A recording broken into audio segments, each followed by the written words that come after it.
everybody, and welcome to another episode of the Ad Project Podcast. As always, I'm your host. I'm Joe Shelerud from Ad Advance, and today I'm really excited to welcome Brian R. Johnson to the podcast.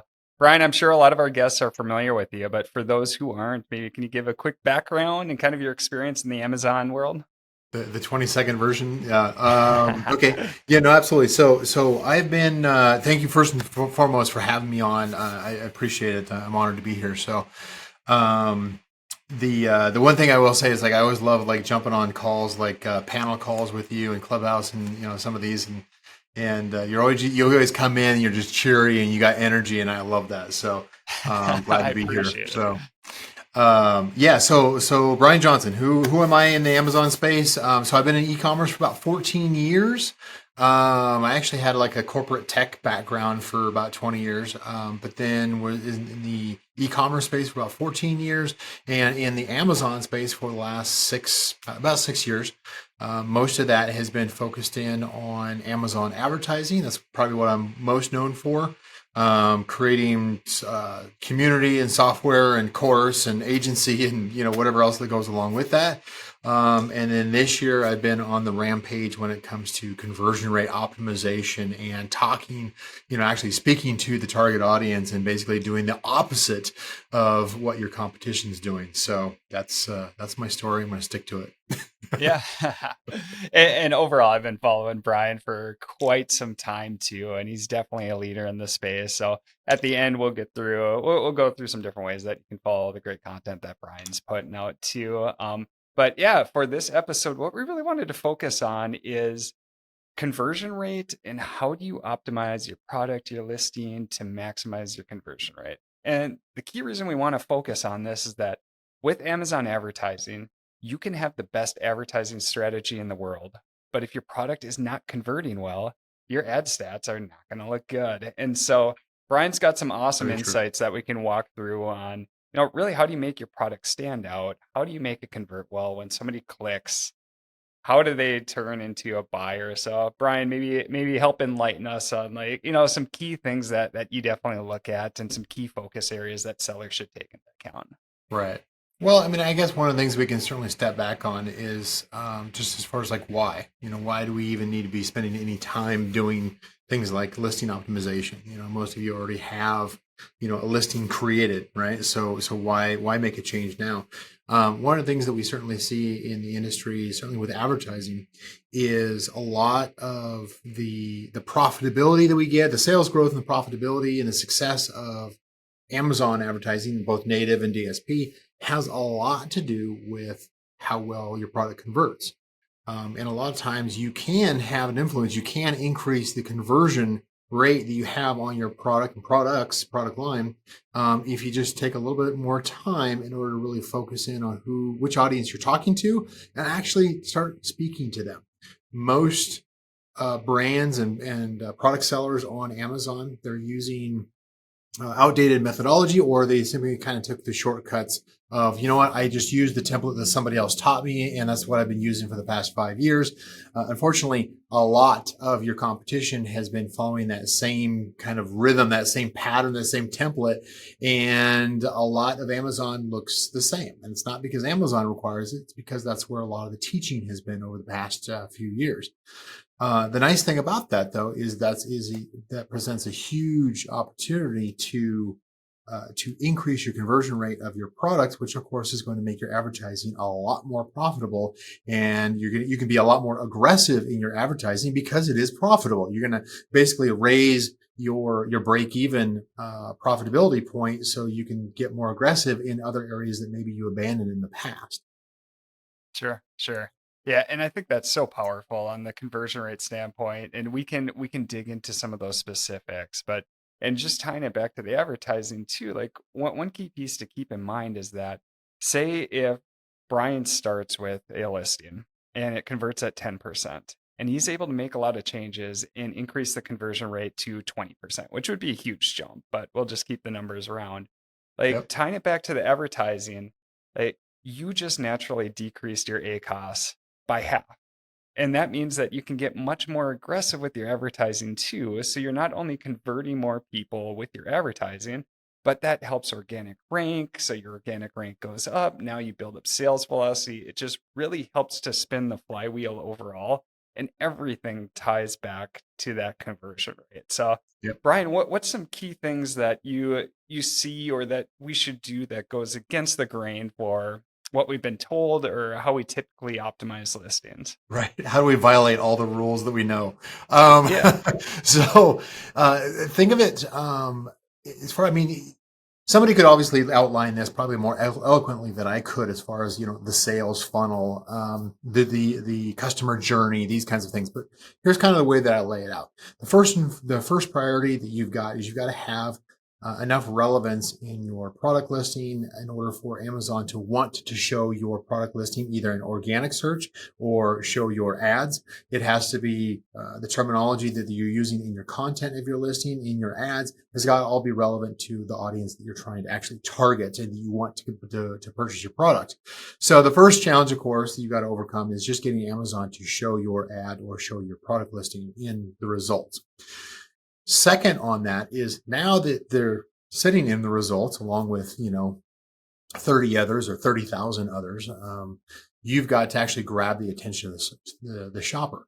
Now, the way that we do that is we're humans are very visual, and so we tend to what attracts our eye, especially in this kind of a list format like search results are on Amazon or on a mobile phone. If you're just kind of scrolling up, what's going to catch your attention is typically going to be a photo, the image, the main image that you have for your product listing. And Amazon, of course, has certain rules that says, okay, you've got to have your image in there, and you can't have a whole bunch of other stuff in there. You can't have, text and graphics, and you've got to be on a white background. And every one of us sees examples of where somebody violates this rule and they get away with it for a long period of time, right? sure, That's sure. unfortunately, that's just Amazon, right? It's never going to be a fair playing field, but if you keep at it, and obviously you're going to win out in the end. But the way that we want to try to attract the attention, we've actually done studies on this, where, and I can get into details later if you're really interested in that. But Yeah. basically, we've done studies on that where we find that the top, there's about 15 different things that can typically grab people's attention about a main image, right? And that's just on the main image, right? Not even talking about the title or bullet points or videos or anything, just the main image. And one of the things that we saw that we found interesting that stood out quite a bit is most of the time, a bright red or a bright blue color caught the attention of shopper. Now, if everybody is selling a red product, if everybody's selling a blue product, then blue is not going to stand out, right? But if you've got some way of either adding in or emphasizing a red or blue, those tend to catch the eye more than others. Motion, of course, is another one, like say a sponsored brand video ad, which Joe can get into a lot more detail. The sponsored brand video ad, of course, has motion. As long as you've got motion in there and it starts right away, that also catches the attention, but it's usually farther down the page, right? So if somebody's just scrolling, mobile phone, desktop, whatever the case is, make sure you've got something like either a color pop, something that is different. And that's the key, is it's different than what all your competitors are doing or most of your competitors are doing. There's a number of tactics that we can do, that we can do the opposite or do something different than what your competitors are doing with our main image, just to get that first attention. That challenge number 2, get that attention of the shopper. That can be a bright red, bright blue, some kind of a bright color that is different than what most competitors do. It could be, we don't have motion in the main image yet, maybe someday in the future. Sure. Certainly human face, always catches the attention of shoppers. Sometimes that you can get away with that, but that typically is against terms of service. We find that simply just being different, if you are in a product niche, in a category where all your competitors have a main product and then they've got, a dozen different accessories, they're trying to show all the value right up front, and say, hey, here's everything you get in the main image. Try considering doing the opposite. If everybody's stuffing a whole bunch of items into the main image, do the opposite. Just show the main item. Show it big, show the main item, show it close up. If everybody has their product facing to the left, face yours to the right. These are different kinds of things that, um, you can play with. And of course, Amazon Experiments gives you the ability to do some A/B testing to kind of prove this out in your case. If you've got a product that has enough sessions in order to qualify for Amazon experiments or that they're A/B testing, you can do that on the main image and see which ones actually convert. One of the things I actually do when I'm coaching or with my clients, with my own team, is we'll do successive A/B split testing using Amazon experiments. Image one, image two, or title one, title two, or content one, content two, and we run that for maybe 4 to 6 weeks, and then we say, okay, did we actually get a measurable increase or decrease, measurable increase in the Sure. conversion rate and the session engagements? And then we build on that. So that's kind of the philosophy of A/B split testing is you have two different approaches. You do true A/B split testing, which they call it round robin split testing, is basically alternating between two different images. If you're using Sure. an external split testing service, they typically can't do that in real time like Amazon Experiments can. They typically do it week one and then week two, or day one and then day two. And so they try to mimic that, but Amazon will actually, like every other one, they'll show the different image or the different title. Yeah. So That's when a you're great way. Brian, Go ahead. when you're going through the different like images, and if we're trying to stand out and be different, being different can be scary too, because you can see what's working in the space, but now I want to go against the grain. Yeah. So maybe walk through Amazon experiments a little bit more too, and when you're structuring these A/B tests, like, are you just focusing on the image itself, like you're saying, or are you including other changes also? Because by Right. just focusing on one item, it limits how much we can change at a time. But it also really helps us isolate what truly caused the change. So maybe walk us through how you set up these split tests. When you look at a product detail page, what do you focus on first? And are you changing multiple things at once or just one thing at a time? Kind of what's the structure that you take when you're Sure. optimizing these listings? Yeah, I was a statistics geek back in school and back in college, along with physics and some of these other things that people don't even know about me. But I had enough statistics to know exactly where you're going with this. Is you add in too many factors and you don't actually know what caused the change, what actually Yeah, caused the benefit or the problem, as it may be.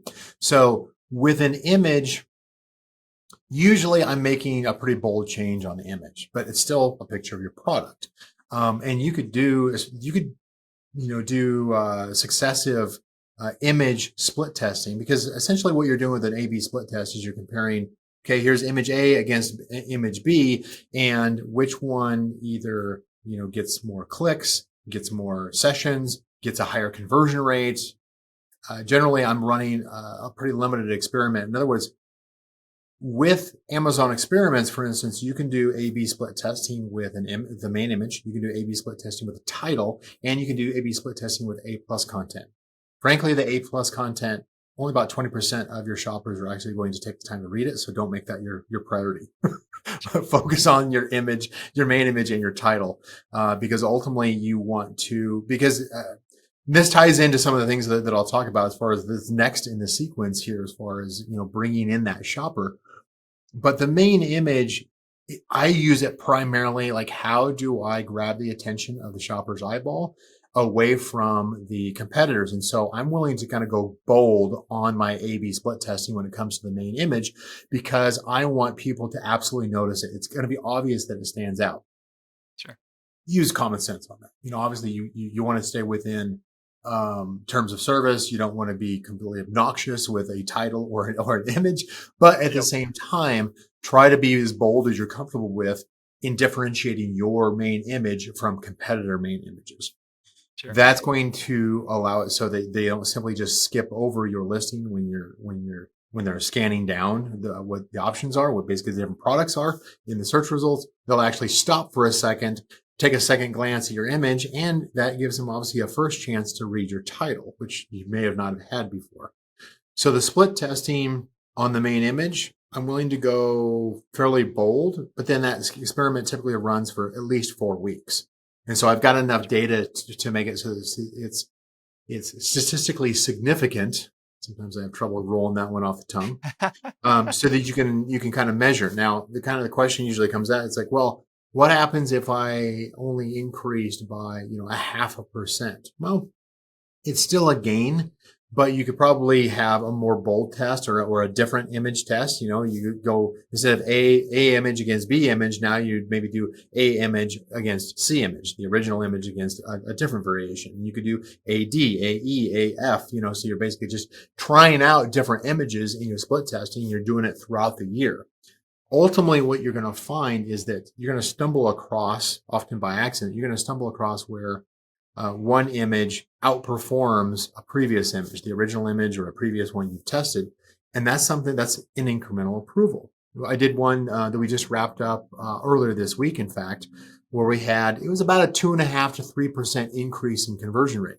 That's enough for me to say, okay, B is the new main image. Now I'm going to come up with C and start testing B against C. But in the meantime, I just increased the conversion rate by 2.5%, let's say.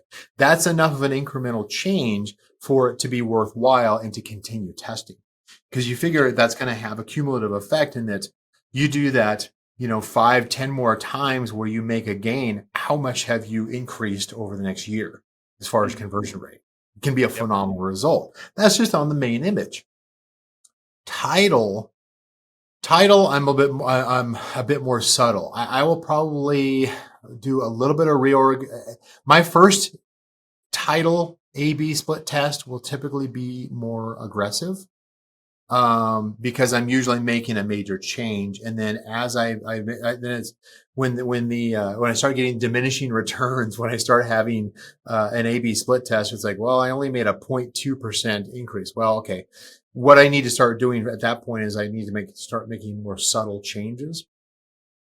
The true way to do an A/B split test is to make one small change.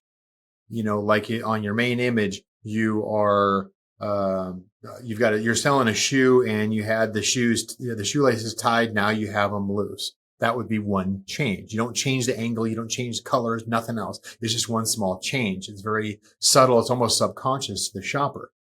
That would be the correct way of doing it.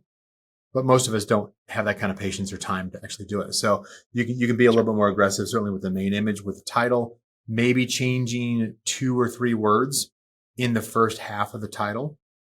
I usually try to focus my changes on the first 75 characters because that's what's going to show up by default in a mobile app, right? In the mobile Amazon search. Sure. But just changing it completely every single time would not be constructive. You might stumble across something by accident, but you're not really going to know what contributed to that. And that's kind of where you were kind of leading, Joe, is if you make too many changes to an image, to a title, to bullet points, to A+ content, you're not going to really know what specifically made that incremental change. You're only kind of speculating at that point. Now you can go Sure. back and start tearing that apart a little bit and start split testing some of the content, some of the images and everything based off of what you learned. But what you're hoping for the first time is, oh, I increased, conversion rate or session engagement by, 2-3%. That's movement. That's positive movement. You can kind of bank on and continue to move forward from there. That's awesome. That's awesome. And by the way, I get really excited to hear statistical significance. I'm a chemical engineer by background, so I'm a nerd, and so I was happy to hear that. Nice. Yeah. So for product title itself. So if you're looking to revamp that, how much are you taking into account organic rankings versus trying to get it to speak to that ideal customer that you framed up? Because there's different links you can go to where I can try to hit multiple different organic rankings, and way back in the day everybody would keyword stuff their titles like crazy. Yeah. So how do you balance the two, or what do you really take into account when you're looking at revamping these titles? There's this is kind of where the speculation and the philosophies start, getting more diverse, right? Sure. So you can certainly go in and this is where it kind of comes back to like, how are you differentiating your product from your competitors? Because ultimately what you want is, even if you sell the exact same product as a dozen of your competitors, came from the very same manufacturer, same color, same mold, everything, right? Nothing is different except yours is $10 more expensive. That's just kind of like the rule. That's kind of the Murphy's law of Amazon, is you've got the same product, but yours is $10 more expensive. Um, don't adjust the price. First of all, you're going to want to increase the price as your conversion rate increases. But one of the things that you can do, certainly on the title, I like to try to speak more to the shopper and actually try to come up with a 2-word phrase, very short, very succinct, that speaks to a key benefit of this product to the shopper, the what's in it for me, to the shopper, that maybe the competition hasn't pointed out. Okay. Most competition are using a standard format of saying, okay, I've got my 5-word, 4 or 5-word keyword phrase stuffed into the title. I've got my brand name up here. Depending on what category you're in, there may be more restrictions from Amazon as far as the sequence, as far as your brand name. But I usually try in that first 75 characters to make sure that I have both a relevant search term that is commonly used that maybe I want to rank for, but also maybe a 2 or a 3-word benefit statement that speaks to what am I going to get out of having this product. And ideally, it's using terminology, it's using words that my competition doesn't. Because again, kind of like the way that we caught the attention of the shopper with the main image being different from everybody else, we want the title to do the same thing. It continues to beg the curiosity, make us stand out, and it begs the curiosity enough so they're going to want to learn more. It's like, okay, what else is different about this product? There's something different. Haven't quite learned what that is. I'm going to go into the listing. That's your first, that's your first battle is getting listed. Second battle is getting, catching the shopper's eye. The third battle is getting them onto your listing, and then don't screw it up from there. I can go into more as far as the actual product detail goes.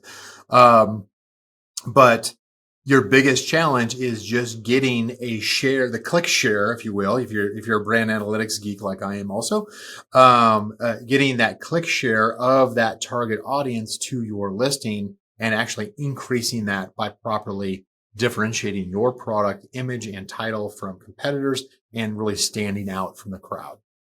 Sure, sure. Yep. And when you're talking about picture and title, you're hitting on all the key pieces that people see, both with Yep. advertising and in the search results. I mean, those are the major items other than price and reviews. And reviews we can't control as much other than having a great product and developing those long-term relationships and Yep. everything. So just to kind of summarize your process. So first, it's really taking a step back and looking at really how am I differentiating myself? What customer am I really trying to speak to? Yeah. This And is, then, yeah, go yeah. ahead. I was going to say that's usually the hardest one is Sure. who's my target audience? Who's my actual customer? It's a lot easier for us to be lazy and just say, well, I'm going to copy a template. I'm going to copy these successful sellers that are out there and how they're doing things and just kind of ride their wave. But the brand that sticks around the longest, that becomes a more solid player, that actually we try to get clients to become basically dominant in their product niche, what we call category kings. But that's kind of a hard thing to do for most brands, for most sellers, because it requires a lot more work. But think about that too, is that if it's so hard, then, obviously if it was easy, everybody would do it, right? So if it's harder, then chances are your competition is not going to do it and you're going to have a competitive advantage simply by going in and really understanding why do shoppers buy your product? Did you go in and read the 15,000 reviews that you have and your competitors have of the products, or have a VA, or use some kind of a tool, review scraping tool that allows you to really understand the sentiment and the positive and negative opinions that shoppers have about your product, and really taking the time to emphasize what it is about your product that stands out. One of the tricks that I do, that I teach to my coaching students, is you've got some homework. Go out and talk to your manufacturer. Ask them 2 questions. In the manufacturing process of the product that you create for me, What is the most time consuming step in the manufacturing process? What is the most expensive step in the manufacturing process? Not the product packaging, not the shipping, logistics, any of that kind of stuff. Just in manufacturing, the creation of that product. What's the most time consuming? What's the most expensive? What you'll usually find is they'll tell you something that's like, I didn't even think about that. I didn't even realize that it actually, that this, my whole cost is something costs more here. You can translate that, and your competitors probably don't know that either. It could be that it takes them an extra 4 hours to mix the color dyes for the kind of color that you went after. Otherwise, it looks, well, it looks like crap, right? Otherwise it looks bad on your product. You can then translate that into some of the things, some of the statements you make in your product listing, whether it's in your title, your images, or, it could be just in your content that says, we're taking extra care in the molding and the coloring of the plastic for longer endurance and for color fast. And so it doesn't fade. We do that, we take this extra care for you. Again, it could be the exact same process that all your competitors are using, but your competitors aren't pointing it out to them. Your competitors aren't pointing it out to the shopper. The shopper is going to see that as you're doing something different. I'm willing to spend an extra $10 on your product because obviously you take better care of me before I even have the product. Sure. Sure. No, that makes sense. So for the sellers who have gone through that process, they've split tested their pictures, they've updated their titles, they're increasing conversion rate. Yeah. After those steps are done, what's some other focus areas to take into account too? Well, it's usually, so those first two, the image and the title, Yeah. are actually not likely going to increase the conversion rate. You still have to do that on your product listing. What that did was it probably increased the number of sessions, the number of eyeballs, the number of people who actually got to your product listing in the first place. Which, I mean, you've probably looked at accounts and business reports just like I do. And one of the first things I look at is, okay, you've got 10, 20 products. You've got your hero product that you're so passionate about, it sells the most. But what you find out is like, okay, that product that sells the most has a 10% conversion rate. And you've got other products here that have hardly any sessions compared, and they have a 40% conversion rate. It's like, what are you doing? Sure. Like, how come you're not Sure. spending more time on the ones that was like, well, that's not the one that sells. It would if people saw it, So, Sure. so part of that is just getting people to your listing in the first place, which is that whole product, standing out from the competition, begging that curiosity that brings them in, not like in a clickbait way, but in a way that begs the curiosity of, a benefit statement or some kind of feature that nobody else points out, just to be different. Basically don't just copy what everybody else is doing. Gets me to stop scrolling and actually click in, Yeah, so I exactly. Which can is what you view it and need to get more do. information about the product itself. Right. It's the same kind of thing, for people who are, thank God I haven't had to do this for a long time. And that is to have a resume submitted into a company that goes through some HR, recruiter filter that has a whole pile of these resumes and they're just throwing them out right and left. And you've got to do something in the first 5 seconds. That's one of the reasons why, I teach a 5 second rule is once you get in, the 5 second rule applies whether or not you've got a resume that you're sending into it for a job interview. If you didn't catch their attention and beg their curiosity in the first 5 seconds, you've lost them. You went on the junk pile. That's the same thing on e-commerce on Amazon. Is if you don't catch their attention in the first place, and then once they get in there and actually look at your resume or also your product detail page, right? What are you doing with the other images with your first 3 bullet points? That's what shows up by default on a mobile app. Your first 3 bullet points, each one of those should not be like, oh, or it's made in USA. It's, guaranteed for life. It's like, we're an awesome company. Don't care. What's in it for me? First bullet point, what's the benefit to me? What's in it for me? Second bullet point, what's in it for me? Third bullet point, what's in it for me? Each one different, but each one I can quickly scan and understand, which means it needs to be succinct, right? Not this big long paragraph. It needs to be succinct enough that I can read it and understand it in under 5 seconds. If I can't do that, I'm just not going to read because otherwise it's just like, you're going to make me work? No, I don't think so. I'm going to go Sure. look at images. Same thing with each image, successive image that you have, is that if you don't communicate whatever you're trying to get across in that image, whether it's a feature or a benefit or any kind of information, if they can't consume everything that's on that image within 5 seconds, you've got too much in that image. You've got, and I see that a lot. It's like, oh, we've got 15 different features and it's all on this one image. And people just like, they just throw it in the pile, in the garbage pile. So they're not going to they're going to move on. Yep. Anytime you slow them down, anytime you introduce doubt or confusion in your product listing, by having conflicting information, by not providing the obvious, the answer to an obvious question, by making them work in order to understand what it is that's in it for them if they buy your product, you're going to lose. You're going to lose them to somebody else who is more succinct, more focused in on what does the customer actually want from this product. Not how awesome am I as a brand, or what specifications do I have in this product. You can bury all that down in the A+ content or subsequent feature, feature bullets. Don't do it right up front. You've got just a few seconds to keep them on your page. Don't waste that time. Yeah. So what I'm hearing is, for the bullets, don't have a paragraph for each bullet. I see this all the time too, and it's like, man, I'm never gonna read that. No, and it's a classic thing of, for those who have been in the Google marketing space for decades, is the terminology as far as banner blindness. Basically where you see something on the screen and you see it so often, like 99% of the listings on Amazon, where they basically use the same template taught by the same, coaches for years. And now everybody basically looks the same. And what happens is that basically forces the audience to no longer pay attention to that. Before it's like, oh, I'm going to tell you a story and I'm going to bring you in and, sell you the sizzle and all that kind of stuff. And it's like, people like, when it's like, I'm not going to read. Yep. I'm going to look at your images. I'm going to watch your video. You've got 3 videos you can put in there, and they better be in sequence and certain length and have certain things in those videos. Otherwise you're going to lose them there. Don't make them work to understand what's in it for them. Yeah. Yeah, exactly.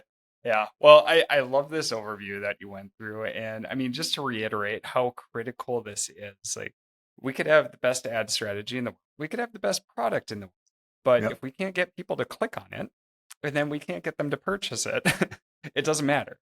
And Right. so it all comes back to the product listing. How do you have it optimized? How do you really differentiate yourself? How do you really show that your product is different from the competition and people should pay attention and then click that buy it now button? It all depends on that. So relevancy increases, cost per click will go down because you're more relevant for these keywords. Your ACoS will go down. You can increase your bids, get more volume. My organic rank's going to go up now. My organic rank goes up, I get more profits. That increases what I can invest in advertising, and it just, again, just spins the flywheel. And Yep. it really all comes back to conversion rate, and then what's all the fun stuff you can do now that you've got that conversion rate maximized. So Absolutely. Well this has said. all been awesome, awesome information. So, for anybody who wants to learn more about your process, dig more into the details on how to optimize their listings, what were some good spots for them to go, Brian? I am all over the place. Most people have been following me through the Facebook group, through the Amazon PPC troubleshooting group that's been around for a long time. That's a good place. Certainly, my ad agency, Canopy Management, is great for established brands who really want to scale up. Of course, yeah, I've got a few others, but I think those 2 are probably the first couple. If you happen to be on Clubhouse, watch out for me there too. So. Sounds good. Yep. And Brian's Facebook group is awesome. Ton of great information, and people always post in there. So definitely check that out if you haven't. And well, Brian, overall, definitely want to thank you for being a guest on the podcast. This was a lot of awesome information. My pleasure. I look forward to the next one.